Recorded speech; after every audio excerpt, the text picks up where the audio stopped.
मी शेतकरी आहे. माझ्या शेतातला मीटर त्याच्यानंतर बोरवेल हे चोरीला गेले आहेत. मागील काळामध्ये इथून ट्रॅक्टर सुद्धा चोरीला गेले, ट्रॉल्या ट्रॅक्टरची ट्रॉली सुद्धा चोरीला गेली आणि फेन्सिंग गेट सगळं काही चोरीला गेलं, पाईप चोरीला गेलेलं आहे. तर असे हे प्रकार वाढतायत. तर मी ॲज अ खासदार म्हणून आता कुठं न्याय मागू? एकीकडे गृहराज्यमंत्री म्हणतात की इथं काही होत नाही, सगळं काही व्यवस्थित आहे. आमचे SP साहेब इथं म्हणतात का सगळं काही व्यवस्थित आहे. असं क्षुल्लक जो मीटर आहे तो चोरी करण्याचं काम इथं कोण करत आहे? बाजूलाच इथं एक पार्क आहे, त्या पार्क मध्ये डेली MD आणि दारूचे आणि गांजाचे प्रकार तिथं पोरं लहान लहान मुलं तिथं व्यसनाधीन झालेले आहेत. याच्याकडे कोणाचं लक्ष आहे?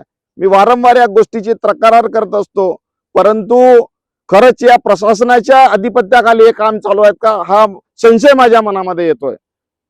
तर मी या मुख्यमंत्री साहेबाला दाद मागतो, साहेब लक्ष द्या आमच्या जिल्ह्याकडे.